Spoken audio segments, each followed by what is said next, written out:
My name's Sarah Gray, and I was invited here because Misha heard me speaking on Radiolab. It was a month and a half ago or so in the podcast called Gray's Donation. We have any Radiolab fans here? Yeah. Okay.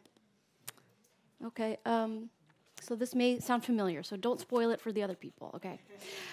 So I was 3 months pregnant with twins when my husband and I went for a sonogram, and the doctor saw images basically like these. And the doctor explained that I had identical twins, genetically identical twins, but only one was going to survive because the other one had anencephaly, which is a fatal neural tube defect. He explained that babies who are born with this diagnosis typically die within a few minutes or hours of being born. And he explained that we could terminate the pregnancy, both of the babies, or we could try to do selective termination, but it was kind of risky. Or we could just go through with the pregnancy, take it to term, and just prepare for this emotional roller coaster. So we ended up doing that and taking the pregnancy to term.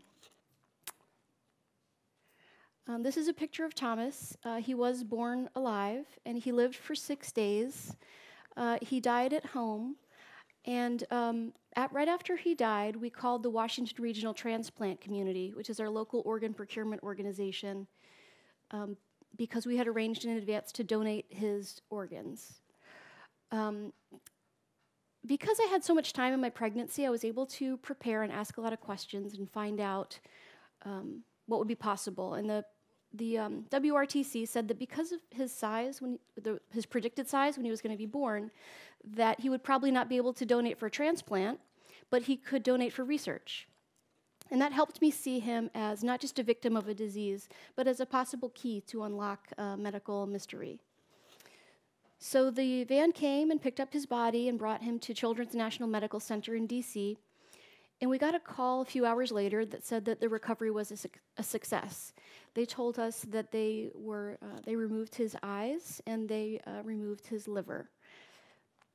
I got a letter shortly after, an outcome letter, that just explained that his corneas were sent to Harvard Scapin's Eye Research Institute. His retinas were sent to University of Pennsylvania Genetics Lab, and his liver was sent to a company called Cytonet, which is a cell therapy company in Durham that is trying to cure liver diseases, and they use livers of healthy people as a bridge therapy. They sort of liquefy this liver by melting all of the glue in between the cells, and they turn it into sort of a liquid liver so that if a baby's waiting for a transplant, they can get some liquid liver to keep them alive until they get a transplant. So my husband and I went to a grief retreat shortly after the death, and we met all of these other grieving people, and most of them had donated to transplant. Actually, we were the only ones that had donated for research. And I learned something that I thought was really incredible, which is that they could write a letter to the person that received their loved one's lungs or heart or liver and, explain a little bit about their loved one. And the person who received the organ could write back. And they could even meet if they both signed a waiver. And I was so excited that I thought, oh, maybe I'll be able to meet my son's researchers and learn about what research was done. And so when I asked that question, I was faced with a sort of deer in the headlights look, because this process was not in place for someone who donates to research. It was only in place for people who donate to transplant. So I thought, I tried, I donated, and you're supposed to be donating out of the goodness of your heart, right? So we donated. We're happy that the world is benefiting.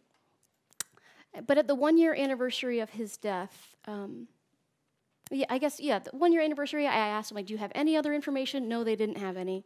The system wasn't really set up to get this kind of information. I know that's going to be a surprise to all you guys.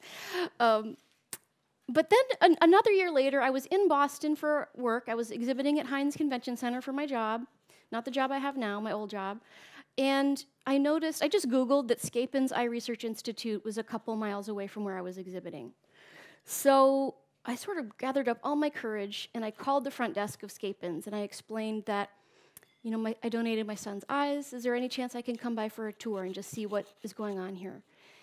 And again, it was sort of a deer in the headlights, like, well, we've never done this before, but yes, you can come by tomorrow. So, oh, sorry, and I meant to tell you that my son, Callum, is very healthy. He's doing great. So that is Callum. He's 5 now. So I went to Scapins, and these are the people that I met. I toured the lab, and I saw the Petri dishes and the freezers and everything like that. And I met this gentleman, Dr. James Ziske. He's a professor of ophthalmology at Harvard Med School, and he's the guy who orders the corneas, or he requests them through NDRI. Have any of you worked with NDRI, National Disease Research Interchange? It is like Match.com for scientists. They're a database of diseased and healthy tissue that scientists can request. And that's the system that they use to place my son's retinas in corneas. So I asked him, how valuable was my son's donation? And I said, how many eyes do you order in a year? And he said, my group orders about 10. You know, we would order more if we could, but they're hard to get. And most of the eyes that we get and the corneas that we get are from older people, just because most people are older when they die. And he said, infant eyes are like gold to us because they regenerate for such a long time.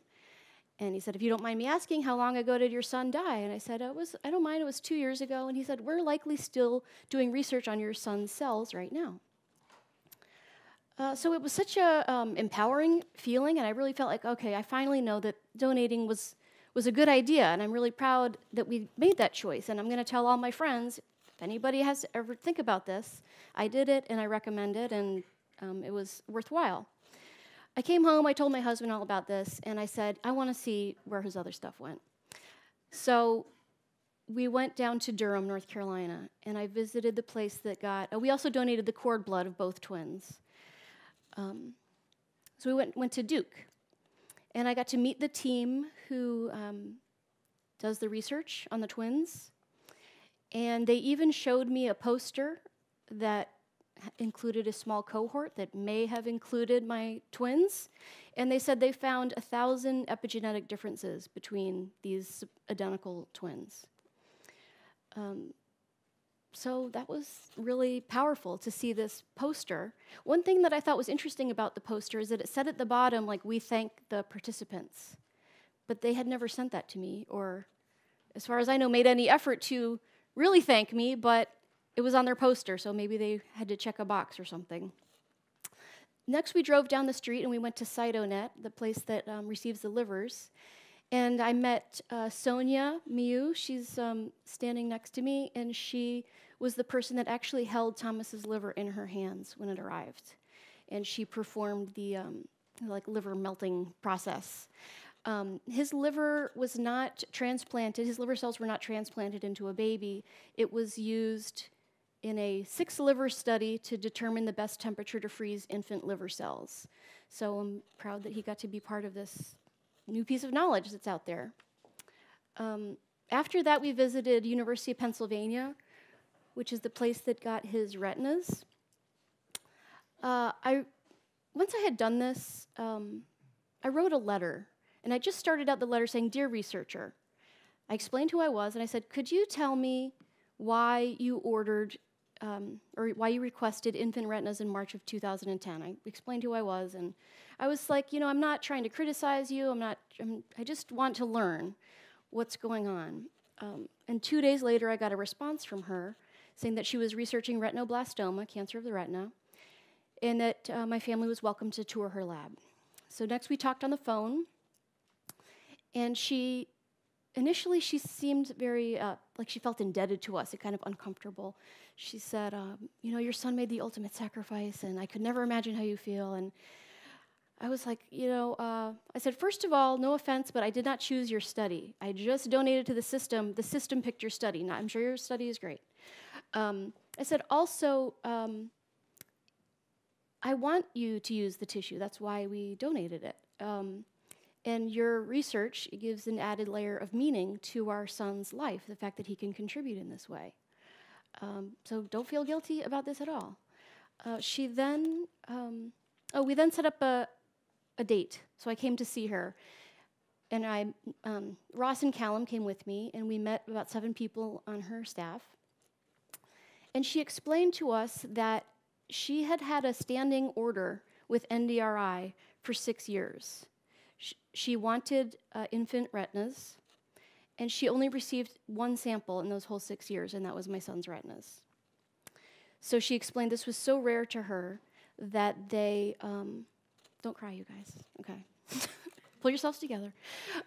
So she said it was so valuable that they saved some, and I could see it if I wanted. She also shared with me the FedEx envelope that shipped his retinas from our home to Philadelphia.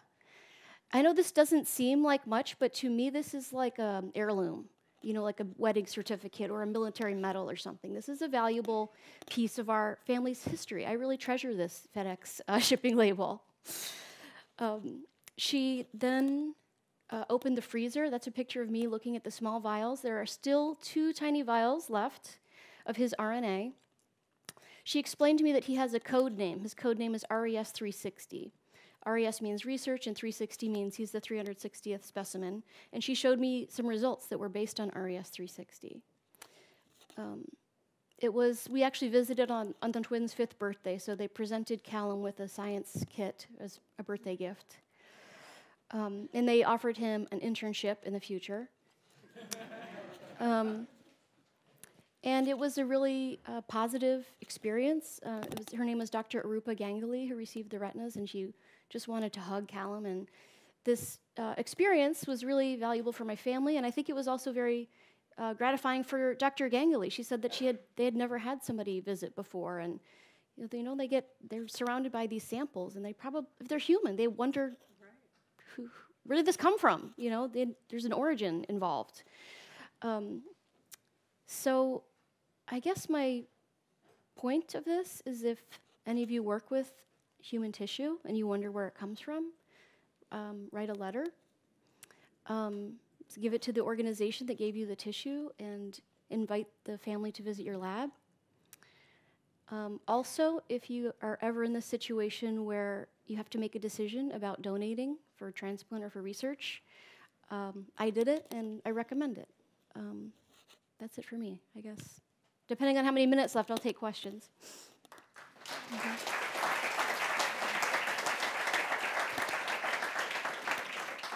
Yes? I don't have a question, but I have a little bit of information to add to fill into the puzzle. I recognized the researcher that did the epigenetic research, so I taught him the epigenetics. I was his PhD examiner, and I'm glad he did a good job on it. Good. That's wild. Thank you.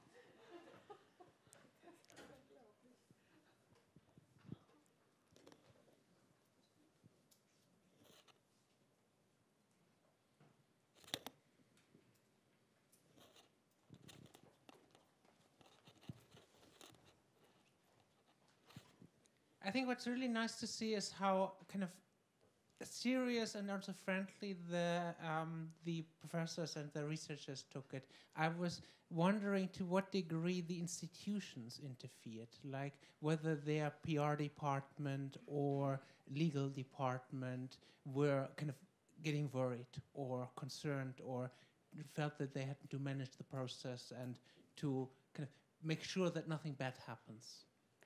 I think I experienced what Stephen Keating was saying that he experienced, where my best tool was my smile and my, I guess it's like triggering the feeling of reciprocity, that I donated something to you, all I want is a tour, can you do that? And they probably felt like, I can't say no, like, people donate money and they get a tour, why can't someone who donates cornea have a tour? But there was, PR people did get involved in some of these. But I think because when I had first done the one at Scapins in Boston, I think I sort of proved myself that I wasn't a weirdo and I wasn't going to do something bad with the information, that I was just curious. So after that, I was able to say, I visited this other lab and it went okay, like, can I visit you too? But I was very interested because some of the researchers were more open than others. And I got the feeling it was like the IRB culture, or they were afraid they would lose their funding, or they signed a document saying, I will never reveal this identity. And here I was saying, would you reveal this identity? So I think they recognized that I wasn't there to like steal their data, or I was also the child's mother, so he's a minor and I have permission. I mean, like I would have signed anything that they would have given me. I think it was only because they recognized the situation, they made their own assessment that this is safe to do.